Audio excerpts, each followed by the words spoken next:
so begins the public inquiry on behalf of Her Majesty's Government in the year 1851, conducted by Mr. Robert Rawlinson. To begin, I suggest we walk up Castle Street to our left, alongside the Seaman's Bethel.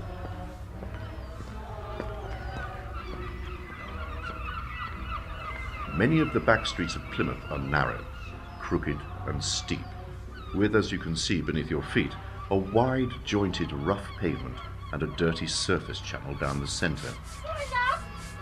Morning, Mrs. Wilson.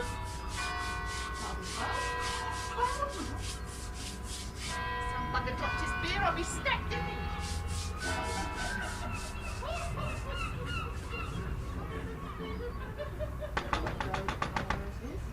Come on, Bob, open the door. All these bags of fish are here. Originally, many houses, now in ruins, were erected as residences for the nobility and gentry of the town. But from being the abodes of those possessing wealth, they now give partial shelter to the improvident, the vagrant, the vicious, and the unfortunate.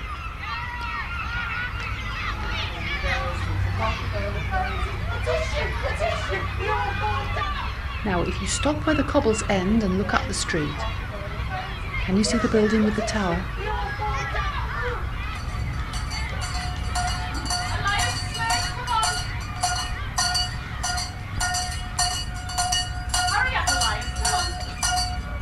Children, pay attention. Bowden, Casey, Ellis, Evans, Filden, Foster, Fowler, Grant, Hill, Lewis, Phipps, Pillage, Pinnock, Edwin Smith, Elias Smith, Tackle, Tamlin, Vickery, Williams.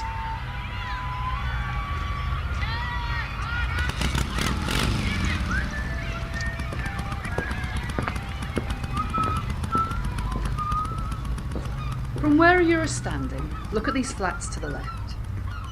These are part of the 1950s post-war plan. By rights, they shouldn't have gone up. We campaigned hard after World War II inside that very Bethel. Mrs. Cloutier, lifelong president of Sutton Regatta and campaigner for Barbican tenants' rights. Unfortunately, we couldn't save every house. And it has to be said, some were in a frightful state.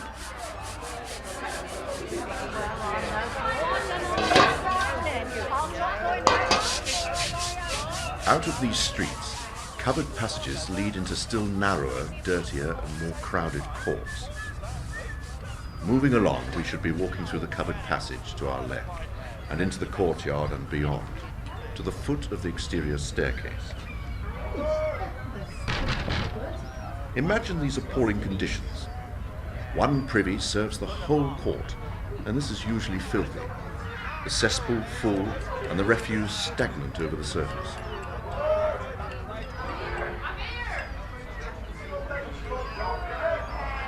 An external standpipe, the water only on for 1 hour in 24, supplies water to an entire court with many tenants.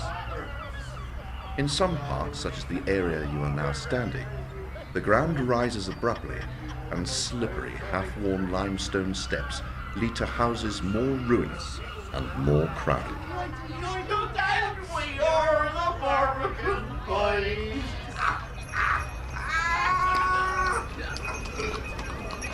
The frock she's got on is a travel.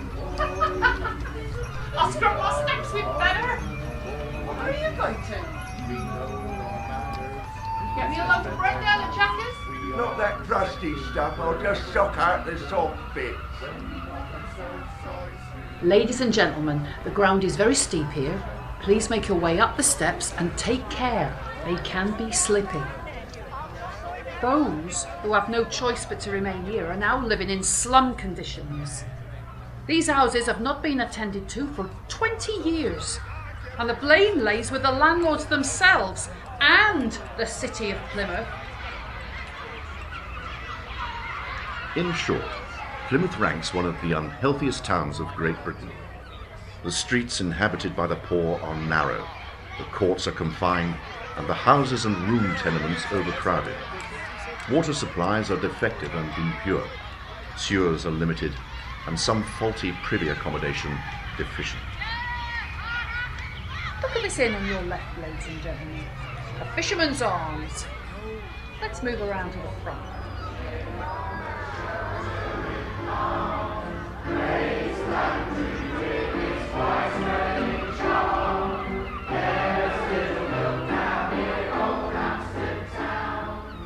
You know, 100 years ago, every house in its time was an inn, and every inn a brothel.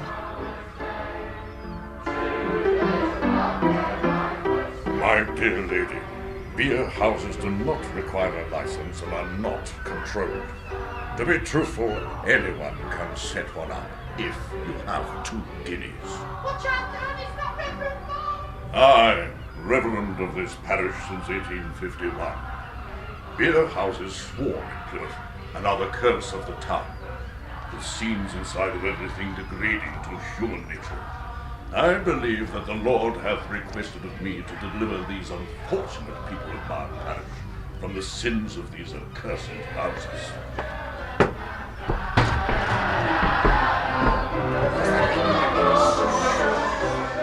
You're elevating your bodies, darkening your souls, enfeebling your faculties, debauching your morals, and destroying your souls. You have transformed yourselves into the image of Satan himself. Who does defy the omnipotent to arms? Haste happy day when the inhabitants of this town shall one and all come up against the Almighty.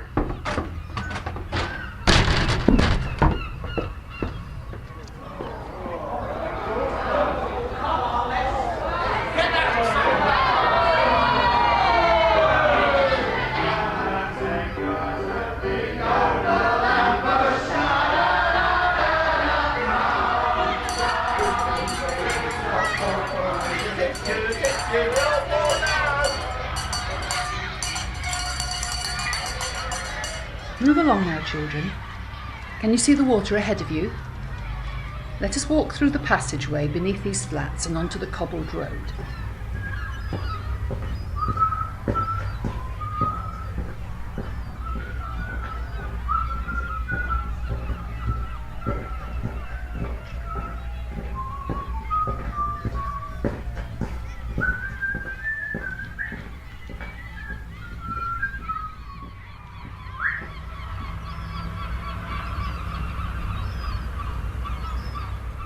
Before we enter the garden on your left, I want you to take a moment to look closely at the wall.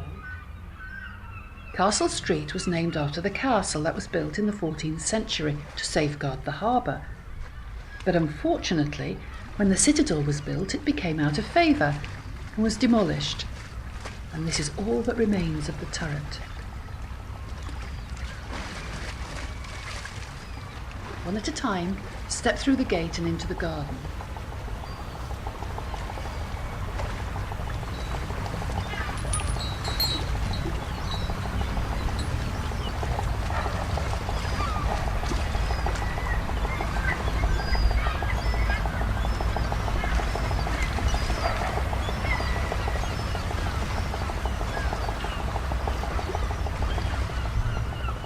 Look at that view.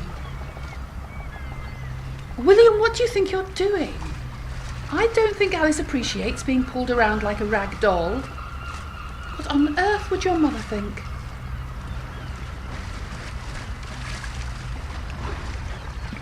In a moment, when you hear the sound of the steamboat whistle, I will ask you to press the pause button. Take a moment to close your eyes and listen to the normal everyday sounds that surround you. Sounds that you would usually take for granted. That palpitating sound of rubber tyres beating the cobbled road beneath you. The tinkling of the yachts moored in Sutton Pool, playing their hypnotic symphony. Packs of humans making their way to Southside Street in pursuit of a good night out.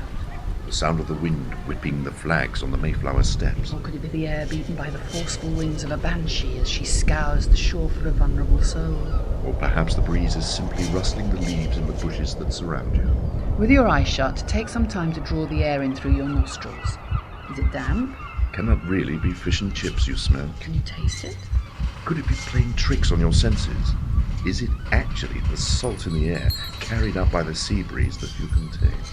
Fumes from the chugging trawlers leaving port, heading out from the quay to seek out their next big catch in the Atlantic. We reached this time, boys. We can feel it in the water. The acridness irritates your now watery eyes as you cough to clear your throat. When you hear the steamboat whistle, please press pause. Remove your earphones and listen to the sounds of today. Then, when you are ready to continue, put your earphones back on and press play. Ah, here he comes.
My brethren, obey. We must move on. Leave the garden and follow the cobbles down the hill.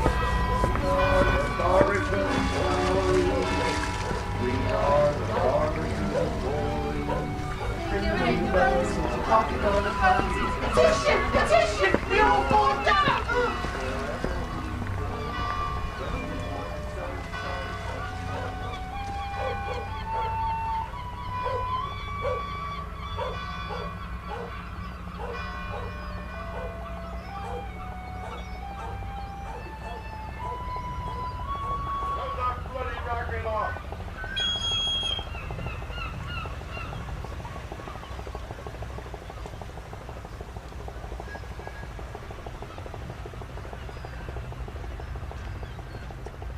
Take the steps on your left to the road beyond.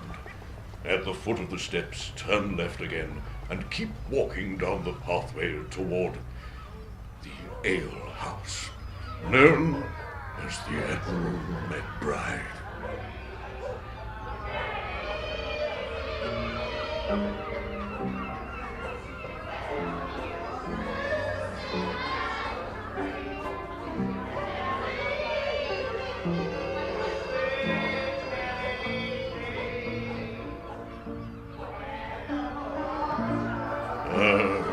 The Sabbath day is not clear of such immoral practices. The Bacchanalian uproar may be heard within the walls of the public houses during the hours of prayer.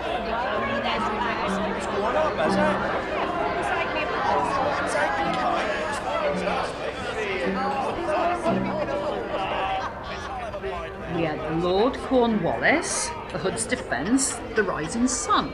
Sorry, my lord, but whilst I was in church, me wife let in the customers. Nelson's Victory, Duncan's Engagement, Anson and Fighton. That's an 18th century naval ship to you. I was only giving me brother-in-law a glass of beer.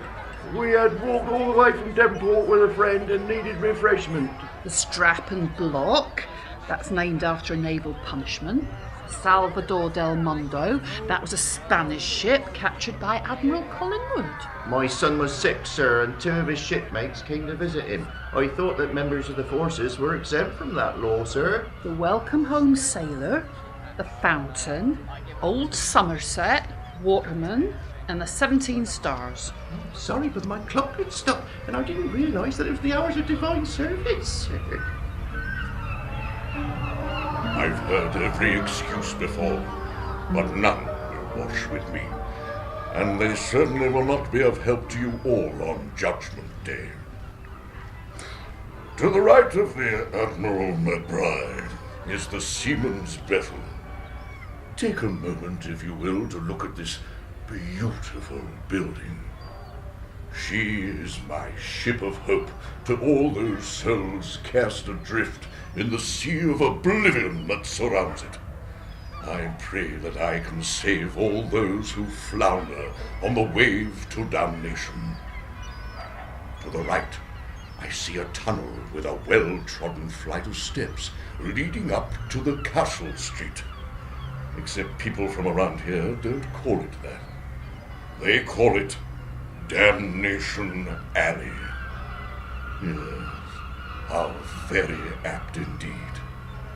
Imagine the excitement, nay, trepidation of passing through that tunnel and entering the street beyond that is infamous for its dens of iniquity. It is now time for you to make that step.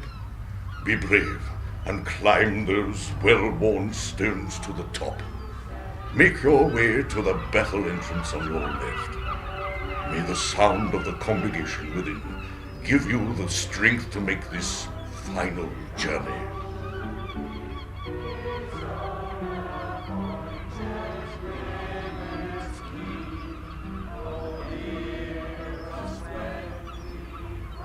We have made it back to the safety of the Bethel. No longer a place of refuge for sailors, but a theater where they are showing In the Flesh. It seems we have gone full circle, and things haven't got any better at all. May the Lord have mercy upon our souls.